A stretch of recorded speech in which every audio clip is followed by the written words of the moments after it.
परमं या महातेजा परमं या महातपा परमं या महत ब्रह्मा परमं यह प्राण। हरे कृष्णा। कैसे हैं आप सभी? उम्मीद करती हूँ आप सब बहुत अच्छे होंगे, मजे में होंगे।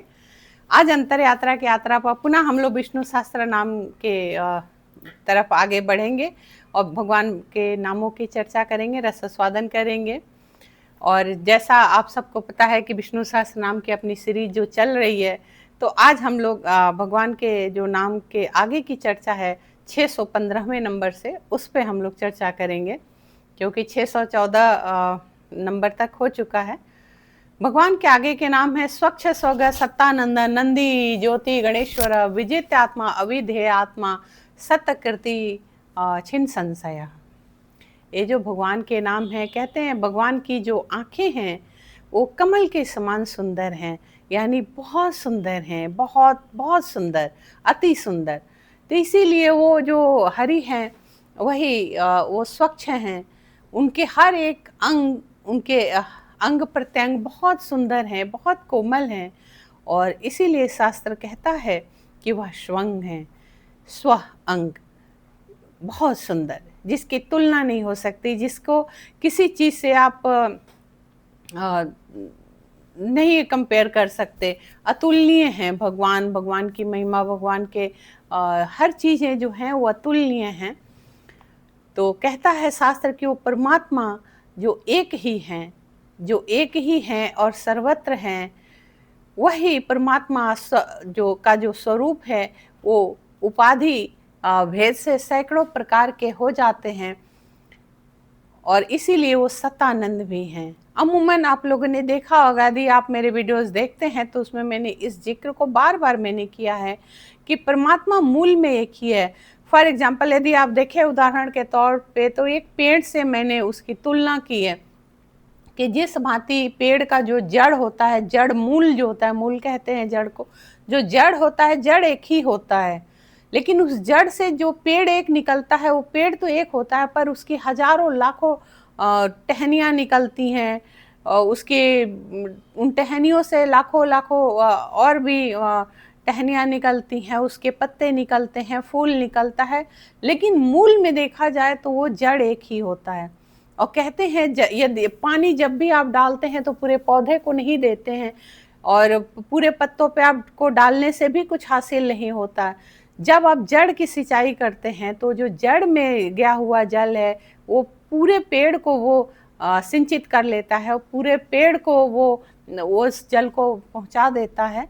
तो इसी तरीके से हमारा शास्त्र कहता है कि जो परमात्मा है वो सत्तानंद हैं, लेकिन मूल में वो एक ही हैं। वो परमात्मा का जो स्वरूप है वो बिल्कुल एक ही है, लेकिन हम लोग हजारों रूपों में उनको उपाधि देते हैं, ये एक्स है, ये वाई है, ये जेड है, लेकिन मूल में वो जो परमात्मा है एक ही है। इसीलिए हम लोग किसी भी देवी देवता की पूजा करते हैं, जो कुछ भी करते हैं, लेकिन वो सब कुछ उसी परमात्मा को ही जाता है। और इसीलिए कहते हैं वो जो परमात्मा है वो सतानंद है। वो जो परमात्मा है उनको भेदों से ही हम सैकड़ों प्रकार के बना देते हैं, उनको भेद करके ही सैकड़ों हजारों लाखों रूपों में हम लोग विभाजित कर देते हैं। लेकिन ऐसे अगर आप देखेंगे तो परमात्मा सिर्फ एक ही हैं, उनका कोई दूसरा नहीं, सब उनके स्वरूप हैं, उन्हीं के स्वरूप हैं सब। तो आप किसी भी देवी देवता के भक्त हैं, किसी भी देवी देवता को मानते हैं, लेकिन मूल में वो एक ही हैं। और वो कहने का मतलब वही उनका परिवार है, जैसे आप कह सकते हैं जैसे घर का एक मुखिया होता है, उस मुखिया के अंदर ही पूरा परिवार आता है, चाहे वो पत्नी हो, बच्चे हों, बेटा हो, बेटी हो, बहू हो, दामाद, कोई भी होता है, नाती पोते सभी, तो इस मुखिया लेकिन एक ही होता है। घर में मुखिया दो चार नहीं होते हैं।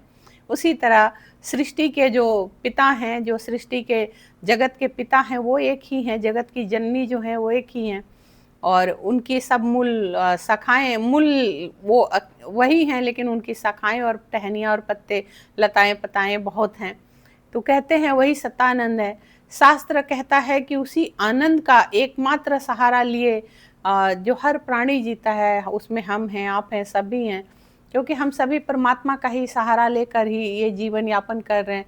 कहीं ना कहीं जब भी हम अहम जो होता है वो कहीं ना कहीं वो समाप्त हो जाता है, और फिर तब हम समझते हैं कि हमारा परमात्मा क्या है, क्योंकि सर्वत्र तो वही है और जो कुछ भी हमारे जीवन में होता है वो सब कुछ करने वाला भी वही परमात्मा ही है। वो परमात्मा ही हमें राह दिखाने वाला है, वही परमात्मा ही हमें विवेक बुद्धि देने वाला है। और वही परमात्मा हमारे अगर कर्म अच्छे नहीं है, आचरण ठीक नहीं है, तो ही हमें गर्त में ढकेलने वाला भी है। क्योंकि फिर एक कहते हैं ना, माता पिता जब बच्चे को बार बार समझाते हैं कि तुम अच्छा करो, तुम ऐसे करो, तुम वैसे पढ़ो, वैसे करो, लेकिन जब वही बच्चा नहीं माता पिता की बात मानता है, नहीं समझता है, तो फिर क्या होता है, अंततः फिर माता पिता छोड़ देते हैं या 2 थप्पड़ लगा देते हैं। तो इसी तरीके से जब भी जो इंसान अपने कर्म अच्छे करता है तो वही परमात्मा जो है वो अपने जीव को आगे बढ़ाता है। जो लोग नहीं सुधरते हैं तो परमात्मा फिर उनको सजाएं भी देता है किसी न किसी रूप में, दुख तकलीफ के रूप में।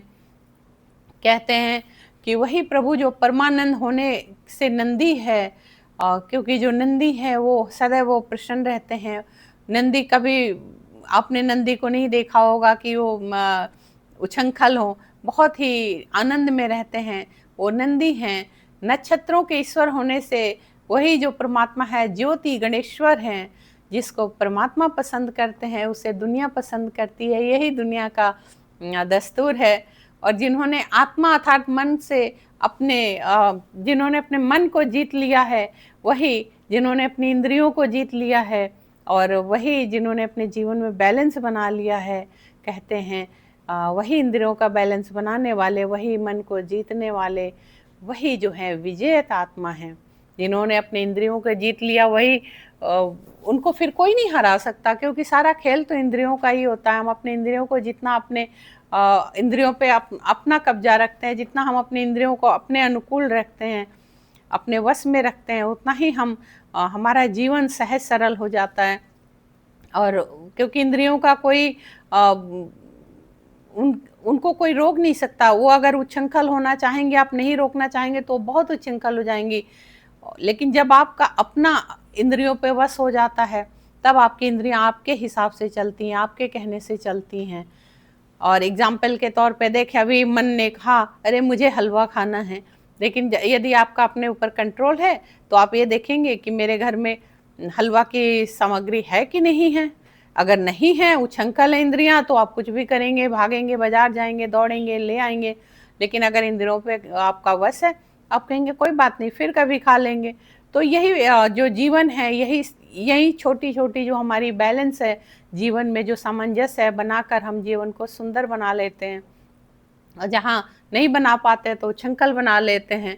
भगवान को कहे, शास्त्र कहता है भगवान को या आत्मा को या इनके स्वरूप के विविध रूप से कोई जान नहीं सकता। क्योंकि यदि आप जानना चाहेंगे कि भगवान कहाँ है, किस रूप में है, तो आप नहीं जान सकते। जो उनको जानता है वही समझ सकता है। तो हर व्यक्ति नहीं जान सकता, और यूं ही नहीं जान सकता, क्योंकि वो यूं ही नहीं मिलते। जब यूं ही नहीं मिलते तो उस अज्ञानी के लिए वही परमात्मा अविद्यात्मा है, क्योंकि उनको कोई जान, उनके भेद को कोई नहीं जान सकता। और भगवान की कृति पूर्णतः सत्य है, इसीलिए वही सत्य कृति भी हैं। ऐसा शास्त्र का मत है। शास्त्र ऐसा ही हम जीवों को समझाता है। वही प्रभु जो आंवले की तरह है, यानी आंवले के समान गोल गोल घूमते हुए, और जो सबको हर पल देखते हैं, इसीलिए वो परमात्मा छिन्न संशय हैं। सदैव आपने देखा होगा कि शेषनाग की सैया पर लेटे हुए वो जो परमात्मा है, वो जो समुद्र का जो जल है वो घूमता रहता है, परमात्मा उसमें घूमते रहते। एक जगह वो उनको कभी स्थिर नहीं देखा होगा, क्योंकि जल एक स्थिर नहीं हो पाता। सागर में है, वो महासागर में वास करते हैं। तो जो जल है जिसका संतुलन बनाकर भगवान रखते हैं, और इसीलिए वह अद्वितीय हैं। उदृढ़ सर्वत चक्षु अनिश शाश्वत स्थिर भूषय भूषण भूति विशोक शोक नाशनम। ये भगवान के आगे के नाम है। शास्त्र कहता वो प्रभु जो सभी प्राणियों में उत्कृष्ट होने के कारण उद्दृढ़ हैं, अपने चैतन्य रूप से सब और जो सबको देखते रहते हैं, इसीलिए वो सर्वत्र चक्षु हैं। सर्वत्र उनके नयन हैं, सर्वत्र उनके सिर हैं, वो हर तरफ देख रहे हैं। वो तीनों लोकों का पूरा मुआयना करते रहते हैं, तीनों लोकों में कौन सा जीव क्या कर रहा है, किस रूप में वो कर रहा है, वो सब वो प्रभु देखते रहते हैं, क्योंकि वो सर्वचक्षु हैं।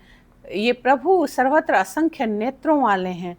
तो जो असंख्य नेत्रों वाले हैं, तो वो उनसे कुछ भी छुपा नहीं है। जो भी जीव इन तीनों लोकों में है, वो देवता हैं, या मनुष्य जीवन में है, या राक्षस रूपी लोग हैं, जिस रूप में है, वो जो भी उसकी कार्यशैली गतिविधियां हैं, वो परमात्मा के यहाँ सब इंगित है। परमात्मा सब कुछ देख रहा है। परमात्मा के जो गण है वो सब कुछ नोट कर रहे हैं। जो हमारी इंद्रियां हैं, सारा मैसेज उन तक पहुंचाती हैं। गरुड़ पुराण जो है, उसमें एक जगह इस चीज़ का भी जिक्र है कि जो भी हैं इंद्रियां हमारी जो हैं, वो सब कुछ भगवान तक वो सारी हमारी क्रियाकलापों का विवरण देती हैं, सारा लेखा जोखा देती हैं। हम जिस समय जो भी करते हैं, अच्छा बुरा जो सोचते हैं, वो इंद्रियां ही भगवान के चरणों तक हमारी बात को पहुंचाती हैं। और इसीलिए कभी कभी आपने देखा होगा कि जो कुछ भी हम बुरा सोचते हैं, तो जीवन में कहीं ना कहीं जिसके लिए भी बुरा सोचते हैं वो बुरा हो जाता है। और कभी कभी आपने देखा होगा कि हम किसी चीज़ की हमने कामना की, अच्छी चीज़ों के लिए की, और वो हमारी मनोकामना पूर्ण हो जाती है। ये सब इंद्रियों का खेल है, क्योंकि वो समय पे डिपेंड करता है कि हम किस समय, किस नक्षत्र में, किस समय, किस ग्रह में वो हम उस चीज़ की कामना करते हैं। और फिर वही चीज़ हमारी ही एनर्जी घूम के हमारे ही पास आती है, हमारे ही जीवन में आती है। और तब यदि हमने किसी के लिए बुरा बोला होता है, तो वहाँ अफसोस होता है। कुछ अच्छा होता है तो बहुत प्रसन्नता होती है, खुशी होती है। कहते हैं कि भगवान का कोई और ईश्वर नहीं है, भगवान को कोई इस नहीं है, इसलिए वो अनिश हैं, और उनका कोई और ईश्वर नहीं है। इसीलिए कहते हैं कि भगवान को नित्य होने पर भी कभी विकार को प्राप्त वो भगवान नहीं होते, इसीलिए वो शाश्वत स्थिर हैं। एक तरफ कहा जाता है कि वो सर्वत्र देख रहे हैं, गोल गोल घूम रहे हैं, लेकिन वही शास्त्र कहता है कि वो शाश्वत स्थिर हैं। यूं देखा जाए तो देखने के लिए है कि उनके सहस्त्र नयन है, सहस्त्र उनके सिर हैं, वो सर्वत्र देख रहे हैं, वो गोल गोल घूम भी रहे हैं। लेकिन वो गोल गोल घूम रहे हैं, लेकिन स्थिरता के साथ वो स्थिर हैं, शाश्वत स्थिर है। सत्य यही है कि वो बिल्कुल स्थिर हैं। घूम वो जल रहा है, भगवान नहीं घूम रहे हैं, जल वो घूम रहा है, वो एनर्जी घूम रही है। परमात्मा शाश्वत स्थिर है।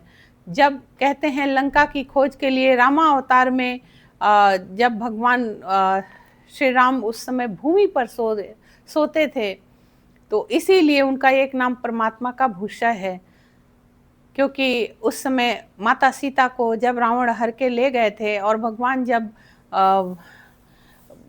माता सीता की खोज में जब गए, तो भगवान उस समय भूमि पर सोते थे। कहते हैं इसलिए वो भूषण हैं। वही प्रभु अपनी स्वेच्छा से अनेकों प्रकार के अवतार लिए, इसीलिए वो भूषण भी हैं, और वही समस्त विभूतियों के कारक हैं, इसीलिए वे मूर्ति हैं। भगवान की जितनी भी कल्पना की जाए, जितनी भी आराधना की जाए, जितने भी जहाँ तक जितनी गहराई से हम लोग समझने की कोशिश करेंगे, वो उतने ही और उसमें हमारी जिज्ञासा बढ़ती जाती है, लेकिन हम समझ नहीं पाते, क्योंकि वो अनंत है। उस अनंत रूपा का अनंत स्वरूप है, उस अनंत स्वरूपा का अनंत अनंत अनंत उनकी क्रियाएं हैं, उनकी लीलाएं हैं, जो हम लोग इस सूक्ष्म दृष्टि से उनको समझ ही नहीं सकते। बस हम लोग तो शास्त्रों का गुणगान कर सकते हैं कि जो हमारे ऋषि मुनियों ने जो हमारे शास्त्रों का जो वर्णन किया, हम लोग उसी पे चर्चा कर सकते हैं, उसी पे हम लोग अपने विचारों को रख सकते हैं, उसी को हम लोग ज्ञान के तौर पे ले सकते हैं। बाकी अपनी विवेक बुद्धि से हम लोग जितना कर पाए, जितना समझ पाए, जितना सोच पाए, वो ले सकते हैं। लेकिन उस परमात्मा का अनंत अंत तक पहुंचना तो बस की बात ही नहीं है। उनका न जन्म होता है, न मृत्यु, न शोक, न वियोग। इसीलिए उसी परमात्मा का एक नाम विशोक है। शास्त्र कहता है जो जीव उनका मात्र स्मरण कर लेता है, वह प्रभु उसी स्मरण मात्र से वो प्रसन्न होकर उस भक्त का सारा दुख दूर कर देते हैं। इसीलिए वो शोक नाशन है। कहते हैं परमात्मा जो है, अभी मैंने आप लोगों से कहा कि जो परमात्मा है वो आपकी एनर्जी का ही खेल है। आप जैसा अच्छा बुरा सोचते हो, परमात्मा आपके जीवन में उस चीज़ को पूरा कर देते हैं। बस एक बार दिल खोल के उनको याद करने की कोशिश कीजिए, एक बार दिल खोलकर उनको स्मरण कीजिए, एक बार दिल से, अंतर मन से उनका ध्यान कीजिए। देखिए स्वतः वो परमात्मा कैसे आपकी हर इच्छा की पूर्ति करते हैं। और मुझे लगता है हर व्यक्ति कभी ना कभी इस बात को अपने जीवन में ज़रूर आजमाता है, उसके जीवन में ये चीज़ ज़रूर चरितार्थ होती है कि कभी-कभी आप जो सोचते हैं वो पूरा हो जाता है। भगवान के आगे के नाम है अर्चिष्मान, अर्चित, कुंभ, विशुद्धात्मा, विशोधन, अनिरुद्ध, अप्रतिरथ, प्रद्युम्न, अमित विक्रम। शास्त्र कहता है जिनकी किरणों से सूर्य चंद्र अर्चिष्मान हो रहे हैं, मतलब शोभित हो रहे हैं, वे ही भगवान अर्चिष्मान हैं। क्योंकि जो सूर्य हैं वो परमात्मा ही हैं। जो सूर्य की लाखों लाखों लाखों अनंत अनंत किरणें निकल रही हैं, वो परमात्मा का ही प्रकाश है। वो परमात्मा ही है जो आकाश से लेकर इस धरती तक, इस तीनों लोकों में उसकी रश्मि किरणों को पहुंचाते हैं, वो भी परमात्मा ही हैं। जो चंद्रमा है वो परमात्मा ही, इसीलिए ग्रहों में आपने देखा होगा चंद्र और सूर्य को देव के श्रेणी में रखा गया है। तो जो चंद्रमा है उनकी जो रात की जो उनकी शीतलता है, जो औषधियों को जान देती है, औषधियों में अमृत भरती है, वो नारायण ही है, वो परमात्मा ही हैं। इसीलिए वो अर्चिष्मान हैं। ब्रह्मा आदि संपूर्ण लोकों से जो अर्चित हैं, इसीलिए वो अर्चित हैं। वो जो तीनों लोक है वो सब उसी ब्रह्मा के अंतर्गत है, इसीलिए उनका एक नाम अर्चित है। वही परमात्मा घड़े के समान इस सृष्टि में हर वस्तु में स्थित है, इसीलिए वो कुंभ है। कुंभ, घड़े का एक नाम कुंभ भी है। तो वो परमात्मा ही है जो घड़े के समान है। घड़े का कहने का मतलब वो इतनी अनंत गहराई है उनकी कि आप उस घड़े का अंत ही नहीं पा सकते, वो इतना गहरा है। वो परमात्मा जो है तीनों गुणों से अतीत होने के कारण भगवान विशुद्ध आत्मा है, इसीलिए उनको विशुद्ध आत्मा भी शास्त्र कहता है। उनके स्मरण मात्र से जीव के सारे पाप नष्ट हो जाते हैं, इसीलिए वही हरि, वही परमात्मा विशोधन है। जिनके कोई शत्रु नहीं है, जो अपने भक्तों के शत्रुओं को सदैव दूर रखते हैं, जो या शत्रुओं से जो जीतते हैं वही अनिरुद्ध हैं। उसी प्रभु का कोई विरोधी नहीं, इसीलिए वो अप्रतिरथ हैं। जो चतुर्भुज हैं वही प्रद्युम्न हैं। जो पुरुषार्थ प्रदान करते हैं, इस सृष्टि में मधुरता देते हैं, वही अमित विक्रम है। जो भी जीव, जो भी भक्त उस प्रभु का स्मरण करता है, जो भी जीव, जो भी भक्त उस प्रभु के शरण में चला जाता है, प्रभु का स्मरण करता है, प्रभु का नित्य ध्यान करता है, उस जीव के जीवन में कोई शत्रु नहीं होता। क्योंकि भगवान उस अपने भक्त के जीवन में कोई शत्रु रहने ही नहीं देते। अगर कोई भगवान का भक्त है और उसका किसी ने बुरा चाहा, बुरा सोचा, तो भगवान जो होते हैं, परमात्मा जो स्वतः उस शत्रु को नष्ट कर देते हैं, उस शत्रु के घमंड को नष्ट कर देते हैं। अगर भगवान के भक्तों को किसी ने तकलीफ दी, भगवान के भक्तों को किसी ने दर्द दिया, पीड़ा दिया, तो भगवान को कदापि बर्दाश्त नहीं होता है कि मेरे भक्त को कोई उसका शत्रु उसे तकलीफ दे। और समय के साथ भगवान उस शत्रु का भी कहीं ना कहीं उसको ऐसी पीड़ा देते हैं कि उसको सदा याद रहता है कि मैंने किसी को दर्द दिया। इसीलिए भगवान का स्मरण जरूर करते रहना चाहिए। भगवान अपने भक्तों का दर्द बिल्कुल नहीं बर्दाश्त कर सकते। कभी देखिए, यदि आपके जीवन में कोई ऐसी दर्द है, कोई परेशानी है, चिंता है, यदि आप भगवान के सामने आप बैठे हैं, भगवान की पूजा कर रहे हैं, और अगर सचमुच आपके हृदय से अगर आप ने विलाप कर लिया, अगर सच्चे हृदय से आपके आंसू अगर आंख से छलक गए, आप देखिएगा वो चीज़ आपकी जरूर पूरी हो जाती है, परमात्मा जरूर सुनते हैं। और जो भी जिस व्यक्ति के कारण आपके आंखों में आंसू आता है, उसके साथ भी जरूर कुछ ऐसा भगवान करते हैं कि उसको सबक मिल जाए हमेशा के लिए कि मुझे किसी को दर्द नहीं देना है, दर्द देने से क्या तकलीफ होती है। उसको एहसास ज़रूर भगवान करा देते हैं। भगवान के आगे के जो नाम है, काल नेमि निहन वीर शांति, काल नेमि निहा वीर सौरी सूरजनेश्वर त्रिलोकात्मा त्रिलोकेश केशव केसिहा हरि। सॉरी, कहते हैं भगवान ने कालनेमी नामक राक्षस का वध किया, इसीलिए परमात्मा का एक नाम कालनेमी निहा भी है।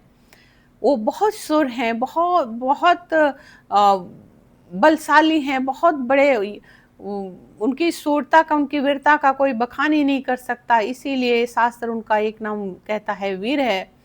सूर्य यानी उच्च कुल में पैदा होने के कारण वही परमात्मा शौर्य है। उच्च जो भी जीव है जो उच्च कुल में पैदा होता है वो भी उसी शौर्य के उसमें आता है।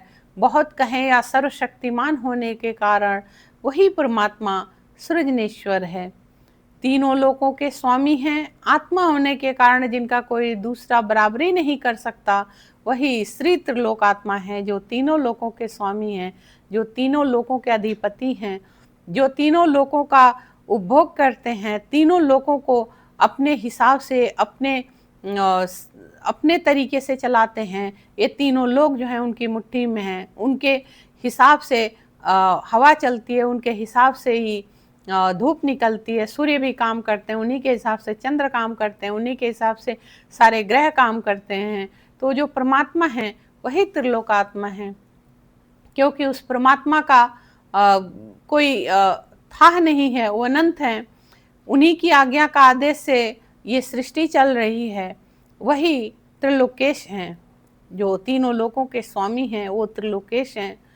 जो किरणें सूर्य से निकलती हैं वही भगवान के कहते हैं कि केस हैं, और जितना कुछ प्रकाश है वही वो प्रकाश देने वाले केशव हैं।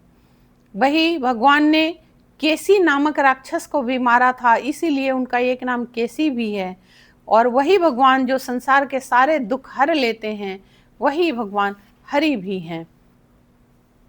कहते हैं कि वो जो हरि हैं वो परमात्मा जो हैं वही कामदेव कामपाल कामी कांत कृतांगम हैं, वही अनर्देश वपो विष्णु वीर अनंत धनंजय हैं। किसी चीज की इच्छा, किसी चीज की कामना से जो किया जाता है वो उस प्रभु के द्वारा ही वो कामना आप जीव के अंदर उत्पन्न होती है। इसलिए वो प्रभु कामदेव हैं, जो कामियों के भी कामनाओं की पूर्ति करते हैं, इसीलिए वो प्रभु ही कामपाल हैं। शास्त्र कहता है संभवतः पूर्ण काम होने से वो कामी हैं, परम सुंदर होने के कारण, श्री के पति होने के कारण वही श्री प्रभु कांत हैं। 100 वर्षों के कल्प के बाद ब्रह्मा का अंत और पुनरावृत्ति जो होती है, कहते हैं कि 100 वर्ष के बाद एक कल्प खत्म होता है, 100 वर्षों का एक कल्प होता है, और जब वो कल्प खत्म होता है और नए कल्प का शुरुआत होती है, जो पुनरावृत्ति होती है, इसीलिए वो कृतांगम हैं। वेद शास्त्र विज्ञान ये सब श्री हरि से ही प्रकट हुआ है, वही हरि सर्व गुणों से गुणातीत हैं, इसीलिए उसी हरि का नाम अनिर्देश्य वपु है। शास्त्र कहता है वही संपूर्ण जगत को या धरती से आकाश तक मिलाते हैं, वही विष्णु है, वही पूरी सृष्टि में व्याप्त हैं, वीर हैं, व्यापी नित्य सर्वात्मा होने के देश काल वस्तु से वो सर्वत्र छाया हैं, इसीलिए वही हरि अनंत है।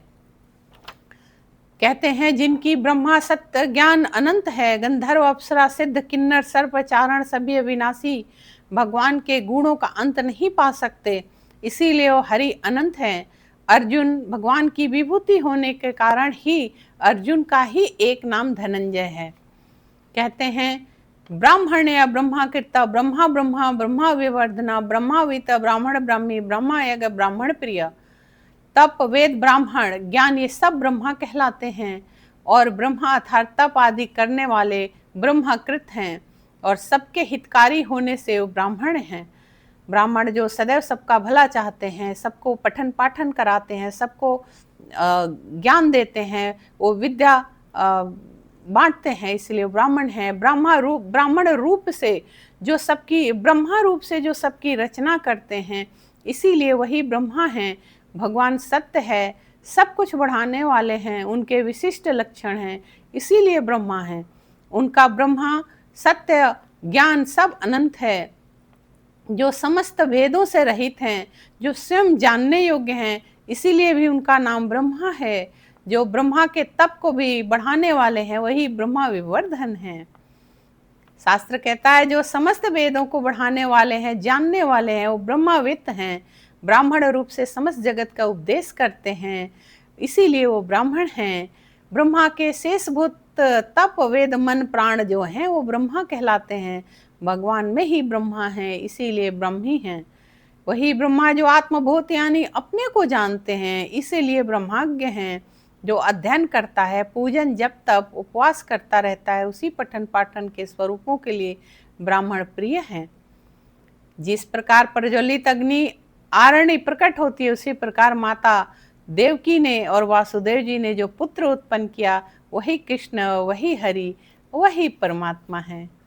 कितनी अनंत बात है, कितनी ये गहरी बात है। सोचिए कि बार बार हम लोग यही जिक्र करते हैं कि मूल में परमात्मा एक ही है। वही परमात्मा नारायण हैं, वही हरि हैं, वही कृष्ण हैं, वही हरि महादेव हैं, वही हर हैं, वही परमात्मा हम जीवों के हर दुख दर्द को हर लेते हैं। बस निर्भर करता है कि जीव का मनसा कैसी है, जीव किस रूप में उनका ध्यान करता है, किस रूप में उनका स्मरण करता है। जो जीव है किस रूप में उस प्रभु को मानता है। ब्राह्मण, यहाँ पे ब्राह्मण का मतलब किसी जाति से नहीं तुलना की गई। ब्राह्मण एक उपाधि है। यहाँ ब्राह्मण वो ईश्वर का ही एक स्वरूप बनाया, क्योंकि जो हमारे वेद व्यास जी हैं, जो सुख महाराज हैं, सुखदेव जी हैं, जिन्होंने भी शास्त्र का पठन पाठन किया, जिन्होंने भी शास्त्र का ज्ञान बांटा, वो ब्राह्मण हो गए, वो विद्वान हो गए। और ये सब कुछ जो है वो परमात्मा का ही एक स्वरूप है। क्योंकि यदि आपके पास ज्ञान होगा ही नहीं तो आप दूसरों को देंगे क्या। यदि आपके पास पठन पाठन की समझ नहीं है, यदि आपके पास ज्ञान बुद्धि है ही नहीं, तो आप दूसरों को क्या दे सकते हैं। तो जो भी अपने शास्त्र का बखूबी अध्ययन करता है, पठन पाठन करता है, जो अपने शास्त्र का पूर्ण रूप से उसका अनुसरण करता है, वही ब्राह्मण है, जो दूसरों को ज्ञान देता है। क्योंकि ब्राह्मण एक स्वभाव है, ब्राह्मण परमात्मा का ही एक शाखा है, परमात्मा का ही एक स्वरूप है, जो जिसके पास ज्ञान है वो दूसरों को देता है। तो ये जो हरि की चर्चा है ये बहुत गहरी है, और इसकी गहराई में इसको जितना आप उतरेंगे अथाह सागर है। एक ऐसा सागर है, ऐसा ये तल है जहाँ उसकी गहराई को मापना आसान नहीं है। उसके एक मनुष्य जीवन में तो कोई नाप ही नहीं सकता, और जो कितना भी बड़ा भक्त हो वो भी नहीं नाप सकता। क्योंकि ये जो परमात्मा है वो अनंत है, उनकी लीलाएं अनंत है, उनकी कथाएं अनंत है, उनका स्वरूप अनंत है, उस परमात्मा की कीर्ति अनंत है, कला अनंत है। वो प्रभु जो है अनंत सागर का भंडार है, उनका थाह लगाना किसी जीव के बस की बात नहीं है। तो हम लोगों को यही चाहिए कि जब हम किसी चीज़ को जान नहीं सकते पूर्णतः, उसमें उसको समझ नहीं सकते, लेकिन क्या हम उसका स्मरण तो कर सकते हैं। अगर हम जानते हैं कि वो अनंत है तो उस अनंत तक हमको जाने की आवश्यकता ही क्या है। अगर हम उसके लाखों लाखों लाखों लाखों लाखों करोड़ों का जो एक बूंद है उस सागर का, उस एक बूंद का भी अगर 1 लाख और 1 अरब बूंद का भी एक कण अगर हम लोग स्मरण कर सके, ध्यान कर सके, जब तप कर सके, तो हमें वो करना चाहिए। हमें जितना करें उतना शुद्ध मन से करें, शुद्ध रूप से करें। क्योंकि वो जो एक बूंद का जो बूंद है ना, वो जो करोड़वां हिस्सा जो है वो बूंद का, यदि हम मनुष्य जीवों के जीवन में मिल गया तो हमारा जीवन धन्य हो जाता है। तो जरूर इसको करें, क्योंकि ये जीवन है, इसको विफल ना होने दें, इसको विफलता से सदैव बचा कर रखें। जो जीवन है इसको जितना सुदृढ़ और सुंदर बना सकते हैं उतना बनाना चाहिए, उतना बना कर रखिए। जो जीवन है बहुत मुश्किल से मनुष्य जीवन हुआ है, इसमें हर क्षण प्रभु का गुणगान करते हुए, अपने धर्म का यथाविधि पालन करते हुए, अपने सांसारिक जीवन के कर्मों को, जिम्मेदारियों को पूरा करते हुए अपना जीवन जरूर संवारें, क्योंकि जितना आप प्रभु का स्मरण करेंगे, प्रभु के करीब रहेंगे और जितना प्रभु का ध्यान करेंगे, तो ये जीवन स्वतः ही आपका बहुत सुंदर हो जाएगा, सुगम हो जाएगा। आज की यात्रा को यहीं विराम देते हैं, अगली यात्रा में फिर मिलेंगे। तब तक के लिए हरे कृष्णा। चलते चलते पुनः एक बार अनुरोध कि कृपया आप लोग जो लोग भी मेरे चैनल को देख रहे हैं, सुन रहे हैं, उन सब का हार्दिक धन्यवाद। जो नहीं आए हैं जरूर आने का प्रयास कीजिए। हरे कृष्णा।